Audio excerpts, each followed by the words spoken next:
Gente, eu não preciso nem dizer para vocês que vocês já sabem que um dos maiores dons da esquerda é criar mentiras, né? E as mentiras muitas das vezes são tão esfarrapadas que acontece certas coisas que é difícil até de uma criança de 5 anos acreditar no que sai da boca dessas pessoas. E dessa vez, a história não foi diferente. Foi isso que aconteceu. Mais uma mentira à tona para a esquerda. E dessa vez, preste bem atenção. Dessa vez, a mentira foi longe demais. A gente vai falar sobre isso nesse vídeo. E, aliás, não somente sobre essas informações, como diversas outras que também vão ser muito importantes para a sua vida. Então, fica aqui até o final do vídeo. Vamos começar aqui nossas matérias. E assim, galera, se você estava presente, você conseguiu ver aí a estrondosa matéria falando que o Bolsonaro agora é aliado de Maduro, que Maduro abandonou Lula, mandou tchau tchau pro além e agora tá se juntando a Bolsonaro. Foi uma matéria terrível, terrível de se ver e, aliás, saiu então em diversos jornais, principalmente, adivinha qual a rede principal de informação do PT? A UOL, que lançou essa matéria tão verdadeira, né, gente? E depois disso, né, claramente, Bolsonaro não ficou calado, foi lá, disse, rebateu e falou sobre o tema. Só que o mais interessante é que a responsável por jogar essa matéria no ar levou um chumbo, mas um chumbo grosso, e eu vou falar para vocês qual foi esse chumbo.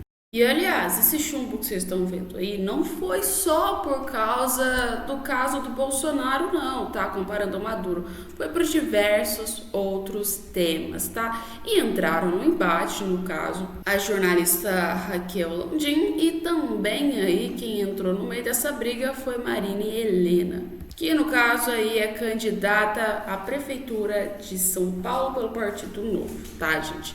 Então dá uma olhada nesse vídeo e depois a gente comenta. A de Medicina, ela foi declarada inconstitucional pelo ministro Alexandre de Moraes. Não é uma canetada, é uma resolução inconstitucional. Só um minuto, candidata. Só um minuto, candidata. Só um minuto, candidata. Só um minuto, candidata. Candidata, por favor. Candidata, por favor. Essa resolução foi declarada inconstitucional pelo ministro Alexandre de Moraes porque ela vai contra a lei brasileira. A lei brasileira estabelece claramente que não há limite de tempo. Esse procedimento que a senhora se refere, só um minuto, candidata, eu não vou deixar desinformação no ar. Um minuto, candidata. Um minuto, candidata. Candidata, por favor. Candidata, por favor. Meu Deus, gente, que canal eu não posso deixar desinformação no ar. A Organização Mundial da Saúde também estabelece que o procedimento que a senhora falou é reconhecido pela Organização Mundial da Saúde. Então, a senhora está falando de um procedimento reconhecido pela Organização Mundial da Saúde, que é a sistolia. Eu preciso terminar de falar. Eu preciso falar. Bem, se a senhora não me deixar terminar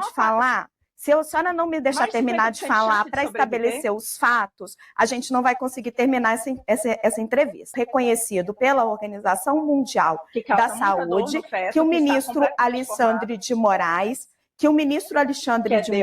aqui no Brasil. Bem, candidata, encerrar a entrevista porque eu preciso restabelecer. Pô, vocês viram, né? Que vergonha, que humilhação foi essa, né? A gente tá vendo claramente uma defesa grande do ministro Alexandre de Moraes, né? Que foi feito pela Raquel, né? E depois disso, como se não bastasse, a candidata virou e falou assim, vai estudar, pelo amor de Deus. E ainda os outros termos contra o ministro. Mas sabe essa mulher que tá aí falando que é inconstitucional, que não sei mais o quê? É a mesma que falou mal do Bolsonaro. Que o Bolsonaro resolveu jogar na mesma moeda, né? Assim, Maduro is my friend, diz Bolsonaro sobre presidente da Venezuela. Vou até ler as matérias com vocês aqui, ó. O ex-presidente Jair Bolsonaro ironizou nessa segunda-feira, no caso, uma publicação no portal de notícias da UOL, gente. É isso. Se tá no UOL, vai ter cagada junto, né? O que chamou de bolsonarista a declaração do presidente da Venezuela, Nicolás Maduro. Partido, leiam bem, Partido Socialista Unido da Venezuela de esquerda. É uma fala bolsonarista, com certeza. Com certeza o Maduro é o maior bolsonarista da história do mundo, tá? Ele supera até o Bolsonaro no bolsonarismo. Vamos lá, e o que acontece? Onde criticou o sistema eleitoral brasileiro, algo que também é feito pelo ex-presidente. Então, peraí, deixa eu ver se eu entendi o raciocínio. Qualquer pessoa que vai contra o sistema eleitoral brasileiro ou critica esse sistema eleitoral é bolsonarista? Não entendi, é mais ou menos isso, esse esquema, porque dessa forma você ignora qualquer outro tipo de existência de algum outro partido ou ideologia, né? Porque assim, quem tá ali pro centro ou quem não gosta de nenhum dos dois, automaticamente ao criticar vira bolsonarista. E no caso também, se você for do PT e criticar, você também vira bolsonarista, né, gente? Então podemos aí passar metade da galera do PT pro Bolsonaro, né? Porque essa galera criticaram há um tempão atrás, quando era a época do governo Bolsonaro, né? Então agora todo mundo é bolsonarista aqui no Brasil. Vou terminar de ler com vocês porque é uma coisa assim mirabolante, ó. E no caso, o Bolsonaro debochou, né? É muito certíssimo em fazer isso, ó. Maduro is my friend, kkk, diz Bolsonaro em seu perfil no X, ao comentar a colunista, jornalista Raquel Lantin. Pois é, né, gente? Matéria complicada. Matéria complicada, né? A gente tá vendo que o jornalismo no Brasil tá indo de ladeira abaixo, tá com mais chance de se perder do que nunca, porque dependendo das matérias que você vê, e claramente é o que está sendo escrito ultimamente no Brasil, ou essas pessoas estão com preguiça de pesquisar, ou elas realmente não entendem e não sabem. Só pode ser uma dessas opções para fazer o mínimo de sentido possível, para sair umas matérias loucas, umas matérias sem noção, gente, como essa, né? Porque assim, porque o Maduro fez uma fala contra o sistema brasileiro, ele virou bolsonarista. Incrível, né? Mas vamos lá que tem mais informação pra vocês. E assim, no Brasil você sabe que tem uma galera que passa pano pra caramba, né? E uma dessas pessoas é Amanda Klein, que assim, né, tá em segundo lugar quando a gente fala de passação de pano e só tá acima Mira Leitão, né? Tá competindo as duas, quem vai ficar em primeiro lugar. E dessa vez a gente tem uma matéria também sobre essa passação de pano. E a passação de pano não foi pouca não, foi uma coisa horrorosa de você conseguir ver e falar que é isso. Dá uma olhada aí. Conhecido pela Organização Mundial da Saúde. Então a senhora está falando a disputa na Venezuela, as pesquisas de intenção de voto dão mais do que o dobro de vantagem para o candidato da oposição em relação a Nicolás Maduro. Qual é o rumo que a coisa está tomando na Venezuela para o domingo, na sua avaliação? Amanda e Beraldo, bom dia para vocês novamente. O governo Lula está um pouco atrasado, bastante atrasado nesse aspecto. Ele ainda está vendo se a Venezuela será uma democracia consolidada e que ela teria uma chance de mostrar ou de provar isso ao mundo nas eleições deste domingo, dia 28 de julho. Acontece que a Venezuela já é uma ditadura de fato há muitos anos e não é uma ditadurazinha, é uma ditadura que mata, persegue, encarcera adversários ou, como acontece no caso de ditaduras, inimigos políticos. Nos protestos de 2017 foram mais de 100 mortos. Há muito tempo o governo brasileiro já deveria ter reconhecido isso, aliás, como fazem muitos outros países da América Latina, e não deveria tomar um susto com as declarações do Maduro. Deveriam ter sim condenado veementemente uma fala como essa, que é uma ameaça contra o próprio povo e a população de Maduro. Houve a assinatura do Acordo de Barbados, em que os Estados Unidos e outros países europeus, latino-americanos, deram uma espécie de segunda chance para o Maduro reverter as políticas, fazer um processo limpo de eleição e em troca disso, ganhar a suspensão das sanções aos produtos venezuelanos. Mas não foi isso que a gente, principalmente o petróleo, mas não foi isso que a gente viu acontecer. Pelo contrário, Maduro tem quebrado sistematicamente todas as regras desse acordo ao tirar opositores políticos, começando por Maria Corina Machado, que era a principal adversária político ali da capacidade, da possibilidade de concorrer livremente nessas eleições. Mas, ao que tudo indica, Edmundo Gonzalez será o vencedor. Agora, o que todo mundo quer saber é qual será a reação do governo venezuelano. Bom dia, Amanda, Lívia, Colombo, bom dia, nossa audiência. Bom, o Brasil não está na posição mais confortável, digamos assim, para criticar a Venezuela em vários aspectos. Essa agência que promoveu a censura a esse site, ela atende o mesmo modelo que o governo brasileiro estava propondo para regular rede social, ter um órgão de censura ligado à Anatel que pudesse dizer o que pode e o que não pode. A gente tem hoje, no governo brasileiro, o presidente da República que disse que queria ferrar, para não usar a palavra chula que ele usou, um senador da República, um ex-juiz. A gente viu, ao mesmo tempo em que a ex-presidente Dilma Rousseff, que sofreu um processo de impeachment, ter os seus direitos políticos preservados numa decisão completamente absurda e claramente ilegal, porque isso não está escrito na lei, ao mesmo tempo que o ex-presidente Jair Bolsonaro hoje está inelegível por causa de uma reunião com embaixadores. Então o Brasil vai vivendo esses conflitos de realidade também e aí se coloca nessa posição menor na hora de enfrentar o absurdo que acontece na Venezuela. Ainda agora, em relação a essas eleições que estão absolutamente fraudadas desde então, porque Maduro vem tomando todas as medidas que ele pode para evitar a vitória da oposição e o Brasil, mesmo assim, vai mandar observadores. Então, a gente não se coloca numa posição de destaque, de dimensão internacional para enfrentar essas posições absurdas de Nicolás Maduro. Vocês viram, né? Dessa vez a gente tem que concordar que, por ambas as partes, os comentários foram bons. Mas não deu para ver ali uma deslizada por parte dela, tentando fazer uma proteçãozinha, né?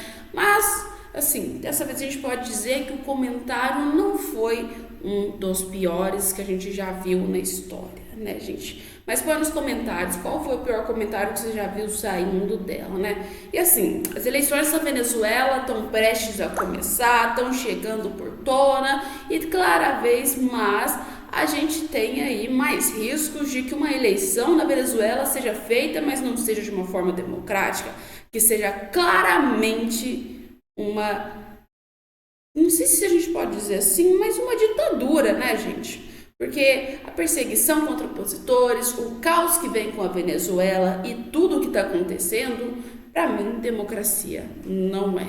E não vai ser de maneira alguma e nunca. Mas vocês sabem que um dos pontos mais problemáticos pro governo Lula não é só questão de gasolina, não é só seus apoiadores que muitas das vezes acabam fazendo um pouquinho de cagada, mas também a sua esposa, que pode ser um problemão para a conta dele. Que assim, né, agora a Janja vai representar o Brasil nas Olimpíadas, né, e geral começou a questionar por conta disso. E uma das pessoas que questionou foi o deputado Nicolas Ferreira, que no caso anunciou que irá protocolar um pedido de informações ao Itamaraty, questionando como Janja obteve credencial de chefe de estados para os Jogos das Olimpíadas, né? Vocês sabem, né?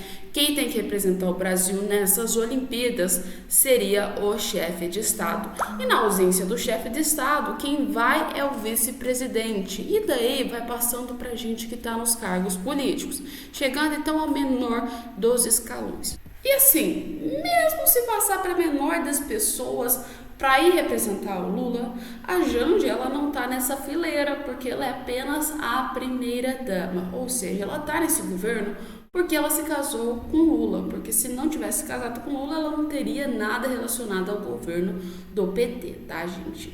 Por quê? Porque não tem cargo político e cargo de primeira-dama não é um cargo político. Então, de maneira alguma, quem deveria ir lá e representar era ela, tanto constitucionalmente quanto também um pouco de moral, né? Vamos falar que isso aí era no mínimo o Lula colocar alguém que realmente represente ele, não a sua esposa, né, gente?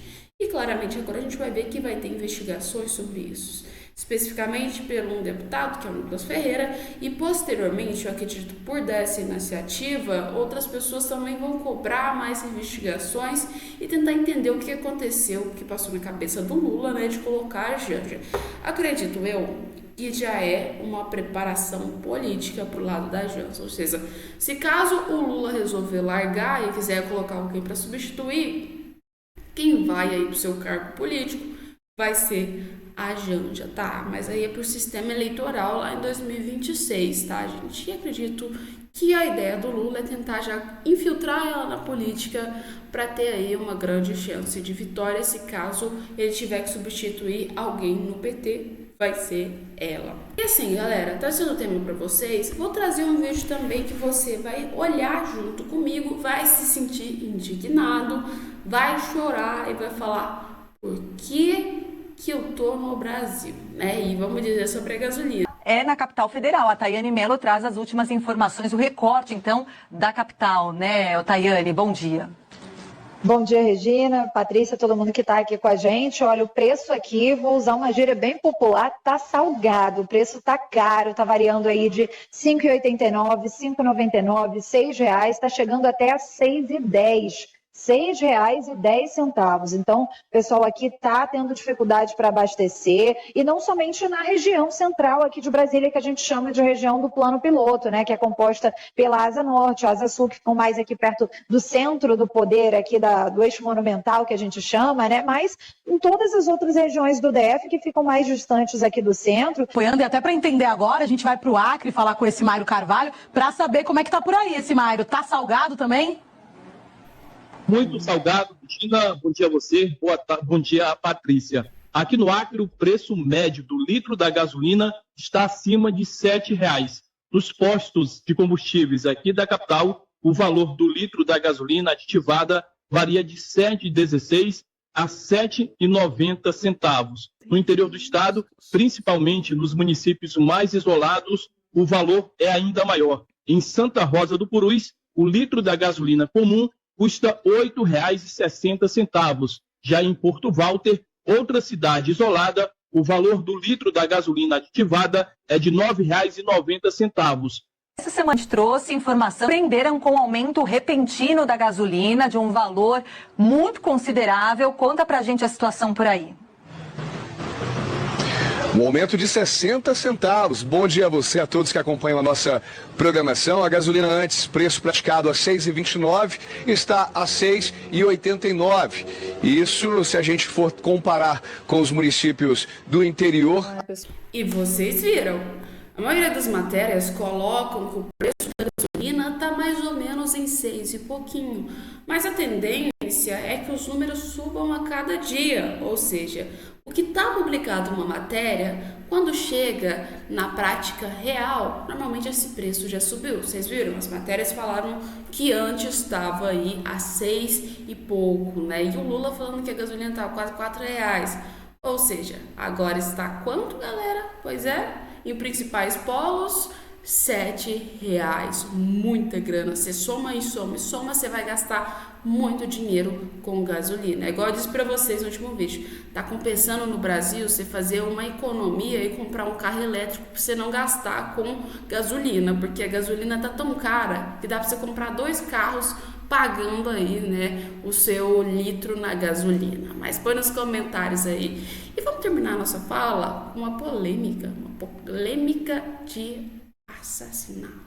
Pois é, vamos lá. Se assim como eu, você esteve muito ligado nas redes sociais na época da campanha presidencial do Bolsonaro, lembra a primeira? Você viram que ele levou uma facada, né, gente? E agora o Bolsonaro talvez tenha jogado umas indiretas boas para o governo. Brasil, e quais as possíveis soluções? Sair do Brasil 30 de dezembro. Que jamais eu passaria a faixa para um ladrão.